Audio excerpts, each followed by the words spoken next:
अध्यात्म विज्ञान कोई धर्म या संप्रदाय नहीं है, ये स्पिरिचुअल साइंस है जो कुदरत के कानून पर आधारित है। ये विज्ञान पूरे ब्रह्मांड के सभी रहस्यों को उजागर करता है और जीवन के सभी पहलुओं को समझने के लिए एक नई दृष्टि देता है। इसी को आर्ट ऑफ विजन कहते हैं, दुनिया को देखने की एक नई दृष्टि, जो अध्यात्म विज्ञानी परम पूज्य स्वामी श्री कमलेशानंद जी के निर्देशन में सनातन सत्य का अनुसंधान कर हमारे जीवन को प्रकाशित करे। जय सच्चिदानंद। स्वामी जी, ये जो जितने भी साधु संत हैं, इतने क्रियाएं करते हैं, इतने साधुपना लेते हैं, महाव्रत पालते हैं, इतना देखा उनका जो कठिन है। कोई तो दिगंबर साधु है, कोई श्वेतांबर साधु है, कोई स्थानकवासी है, कोई तेरापंथ है। इतना कठिन करते, परिश्रम हो, इतना भूखे रहते, इतना क्रिया करते, कोई कपड़ा नहीं धोता है, कोई पानी देख देख के, कोई स्नान नहीं करता है, कोई महीनों महीने उपवास करता है, कोई मौन साधना करता है, इतना सब कर रहे हैं, तो उनका मेजोरिटी बहुत ज्यादा है। अभी ज्ञानियों का मेजोरिटी, मतलब अभी आप जो बोल रहे हैं ऐसे लोगों का बहुत कम है, लोग परसेंटेज। तो समझ में नहीं आ रहा कि वो सही है कि आप ये जो अध्यात्म विज्ञान सही है कि कौन सा सही, क्योंकि उनका मेजोरिटी बहुत है कि वो बोलते हैं कि वही मार्ग सत्य है, बाकी सब गलत है करके। दुनिया में कौन सा धर्म ऐसा है जो धर्मगुरु कहेगा कि हमारा मार्ग सही नहीं है? ऐसा कौन कौन धर्मगुरु बोलता है? कोई भी नहीं बोल सकता। तो बात वही हो गई। हाँ, सब रिलेटिव सत्य है। हाँ जी, क्या बताया? रिलेटिव सत्य। जैन, वैष्णव, सिख, स्वामीनारायण, क्रिश्चियन, मुसलमान, सभी धर्म वाले कहते हैं कि हमारा धर्म सही है। यस और नो? मगर ये सभी धर्म क्या है? रिलेटिव सत्य है। मगर जो वितराग पुरुषों ने, मुक्त पुरुषों ने अनुभव किया, वो धर्म सांप्रदायिक धर्म नहीं था। महावीर ने जैन धर्म की स्थापना नहीं किया था, कृष्ण भगवान ने वैष्णव धर्म की स्थापना नहीं किया था, राम ने हिंदू धर्म की स्थापना नहीं किया था। ये तो था ही। लोगों ने अपना अपना पंथ चालू करने के लिए ये मार्ग चलाया। आप समझे? हाँ, समझ गए। पहले जमाने में जैन साधु वेदांत समझने के लिए काशी जाते थे, और काशी के पंडित जैन शास्त्र समझने के लिए आचार्य भगवान के पास आते हैं। उस समय भेदभाव नहीं था। सनातन सत्य क्या है वो समझना है। मगर फिर क्या हो गया? सांप्रदायिक सत्य। विशालकवासी कहेंगे हम दिगंबर के पास में जाएंगे, दिगंबर कहेंगे हम श्वेतांबर के पास में जाएंगे, श्वेतांबर वाला कहेंगे हम तेरापंथ वाले के पास नहीं जाएंगे, जैन कहेगा हम वैष्णव के पास नहीं जाएंगे, वैष्णव कहेगा हम शिव के धर्म को नहीं मानेंगे, शिव कहेगा हम स्वामीनारायण धर्म को नहीं मानेंगे। तो ये अच्छा हुआ ना? यही वितराग का मार्ग है ना? बोलते नहीं है, यही तो करते हैं, जाने या तो अनजाने से।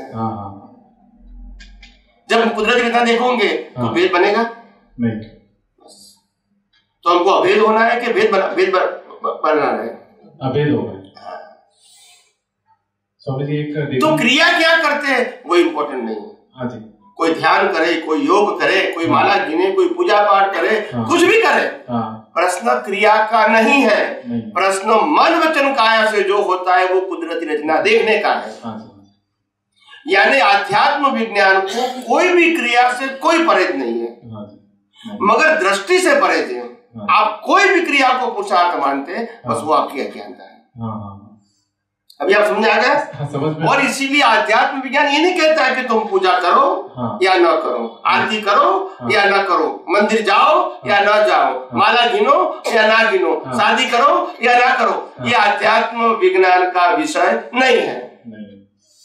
अध्यात्म विज्ञान ये कहता है जन्म से मौत तक मन वचन काया से जो कुछ भी होता है, कोई भी मन वचन काया से, इसको कुदरती रचना ही देखो, क्योंकि कुदरती रचना ही है।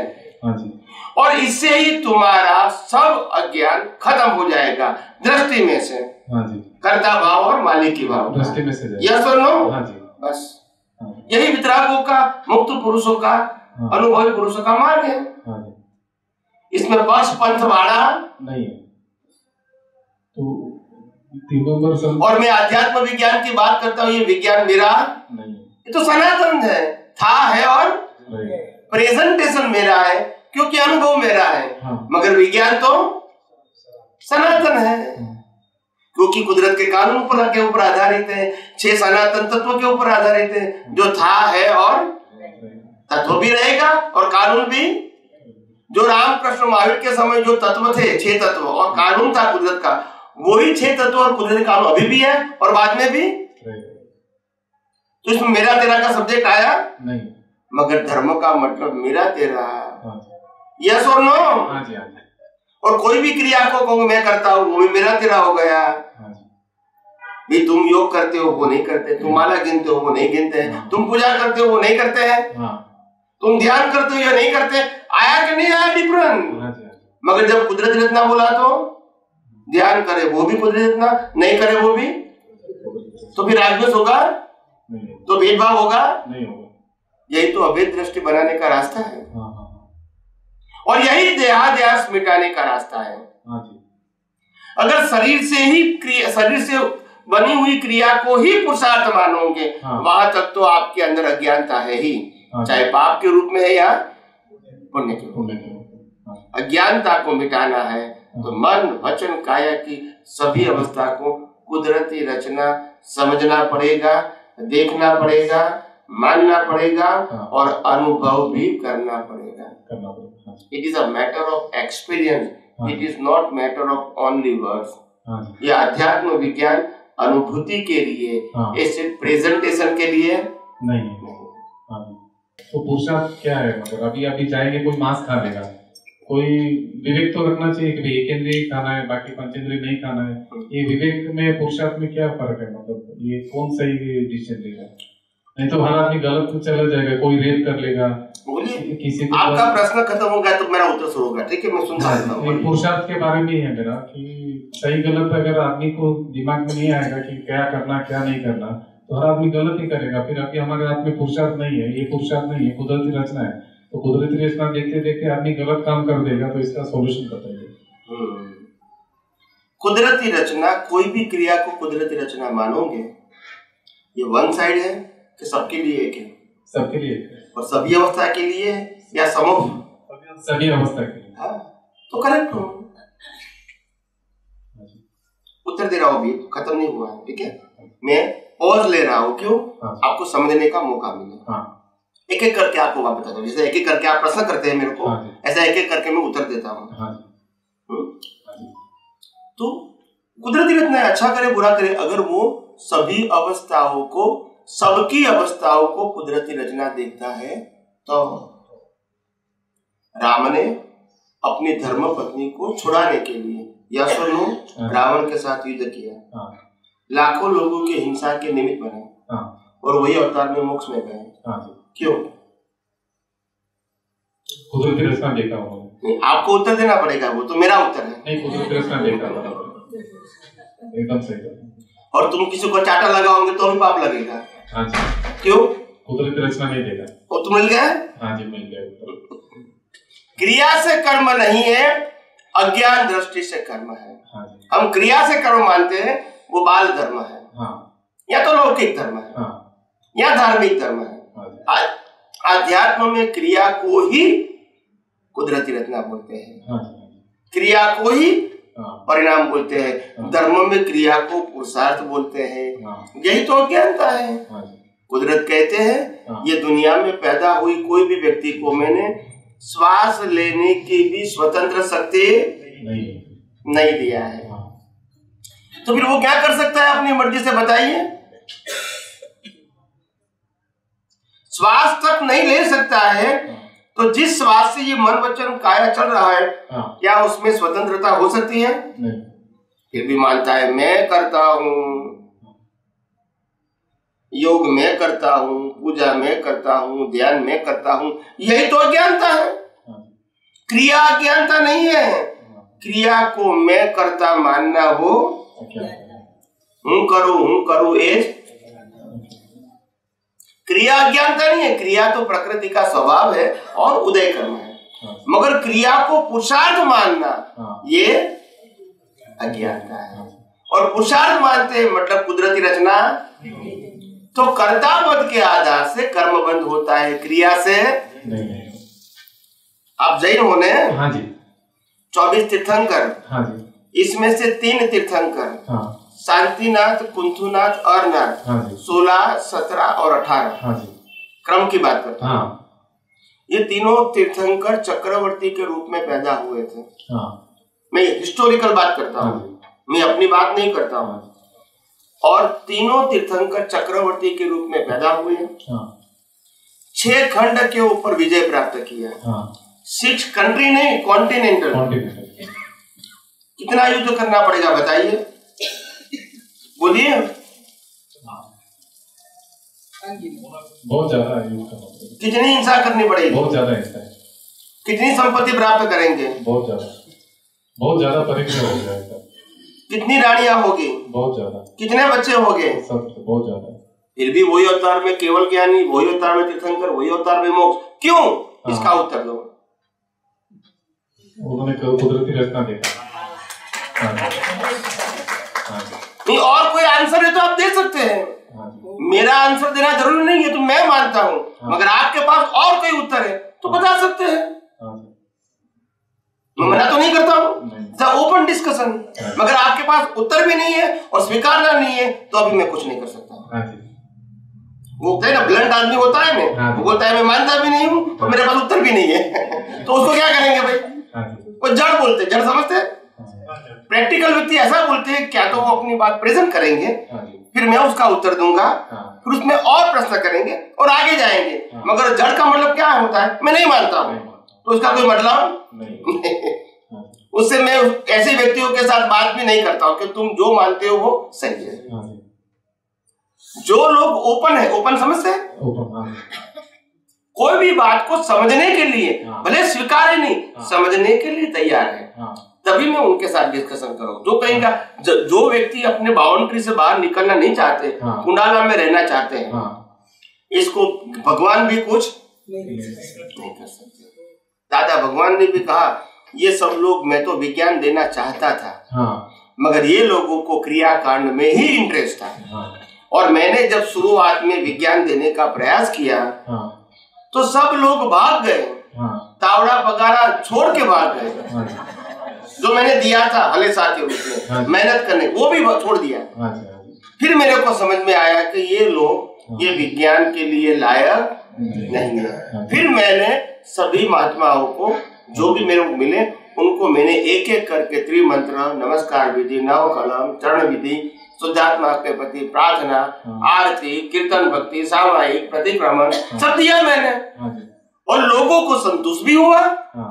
तब समझ गए कि ये लोगों का लेवल क्या है, क्रिया में ही संतुष्ट मानना ये उनका लेवल है। और इसीलिए ज्ञानी दादा भगवान को भी लास्ट ईयर ऑफ दादा भगवान 1987 में बोलना पड़ा कि मेरी बाल की टोच जितना भी साइंस बाहर नहीं निकला। अभी आप समझ लो, साइंटिस्ट खुद बोल रहा है और कोई व्यक्ति ने नहीं कहा है। फिर भी इसको मानने वाले, इसको समझने वाले, इसको फॉलो करने वाले वो लोग मानते हैं कि हमको सब कुछ मिल गया। तो इसमें गलती किसकी है वो तो आपको समझना है। उन्होंने कहा मैंने दिया नहीं है, आपने कहा मेरे को मिल गया। अभी आपको समझना है who is right and who is बस। समझ में आया? मैंने खुद ने कहा क्योंकि लोगों को इंटरेस्ट नहीं। और वही विज्ञान की मैंने कहा कि मैं जो विज्ञान की बात करता हूँ वो इसमें नहीं है। क्यों नहीं है? क्योंकि उन्होंने खुद ने कहा है नहीं है।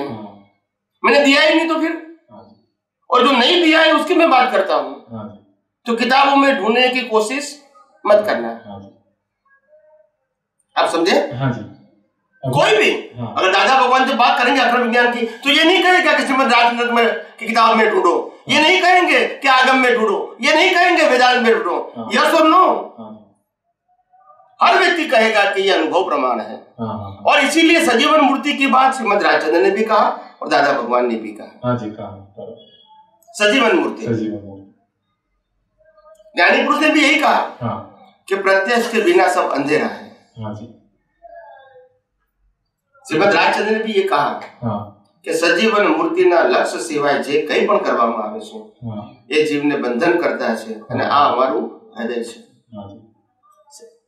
समझ में आया? समझ में आया। ये बात स्वामी जी अभी दिगंबर जैन शास्त्र में दिगंबर संतों से बात किया, वो बोले कि जैसे जैसे ज्ञान डेवलपमेंट होता है, जैसे जैसे ज्ञान आता है वैसे वैसे वो चौथा गुणस्थान आता है, फिर पांचवा आता है, फिर छठा में नग्न मुनि दिगंबर अवस्था अपने आप ही आ जाती है, मतलब आप जो बोल रहे कुदरती रचना की, और आगे जाके ऐसा चौथा गुणस्थान तक पहुंचेंगे तो ये मुक्ति होगी करके, नहीं तो कोई दूसरा रास्ता नहीं है।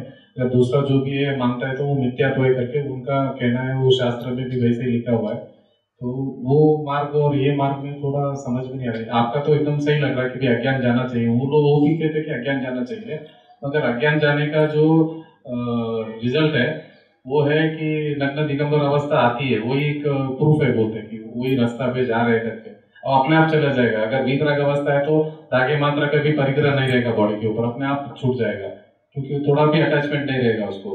अज्ञानता जैसे जैसे जाएगा फिर वो बॉडी के प्रति अटैचमेंट ही नहीं रहेगा।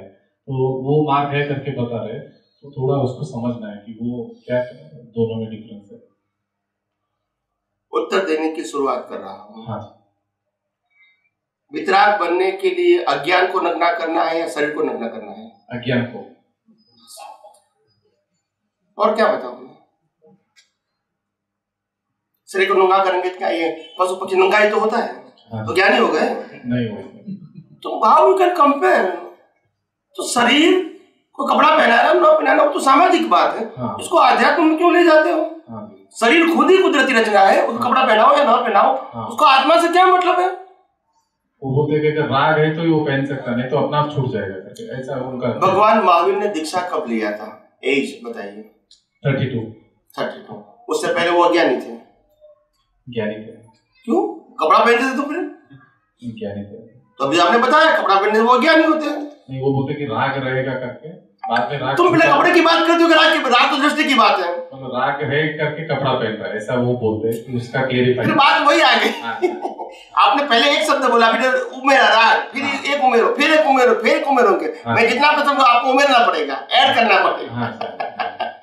तो इसीलिए मैंने कहा कि सब लोग अपने अपने व्यू पॉइंट से करेक्ट है, हम उसमें पढ़ना नहीं चाहते हैं। हम यही कहना चाहते हैं, मिथ्या ज्ञान, मिथ्या दर्शन और मोहनी कर्म का एक नाम है अज्ञान। वो मिटाने के लिए कुदरती रचना, कुदरती कानून और 6 सनातन तत्वों को समझना आवश्यक है। उसके अलावा और कोई रास्ता नहीं है। शरीर कपड़ा पहने या न पहने, शरीर संसारी रहे या त्यागी रहे, उससे कोई मतलब नहीं है। और जैन धर्म में ऐसे अनेक एग्जाम्पल है कि लग्न की चोरी में भी केवल ज्ञान हुआ है, हाथी की अंबारी के ऊपर भी केवल ज्ञान हुआ है। नहीं समझ में आया?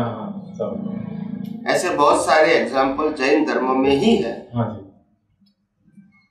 समझ में आया? समझ में। और जो प्रथम तीर्थंकर होने वाले हैं अभी नेक्स्ट 24 में, पद्मनाभ, वो जैन धर्म के मुताबिक वो सैनिक महाराजा थे। और उनका जीवन कैसा था? वो सम्राट थे, आप समझे? और उनके लिए बताया गया है, व्रत नहीं, पचकाण नहीं, नहीं त्याग वस्तु कोई नो, माँ पद्म तीर्थंकर थसे श्रेणी कठानंग जोई लो। उनको व्रत नहीं था, पचकाण नहीं था, त्याग भी नहीं था, फिर भी वो तीर्थंकर बनने वाले हैं। नहीं समझ में आया? उसमें कपड़े की तो बात आई नहीं। तो मतलब क्या है? तुम बॉडी और बॉडी रिलेटेड जो बातें हैं ना, वो धर्म की बातें हैं। You understand my point? उसको पूजा करना है, माला गिरना है, स्नान करवाना है, नहीं करवाना है, जो भी कहो, आरती करना है, सामायिक करना है, प्रतिगमन करना है, भगवान का नाम लेना है, जो कुछ भी करना है, शुभ क्रिया करना है, दान करना है, पुण्य करना है, कुछ भी करना है, वो प्रकृति की बात है, आत्मा की। और हमको अनुभव कैसा करना है? तो इसको क्यों जोड़ते हो बीच में?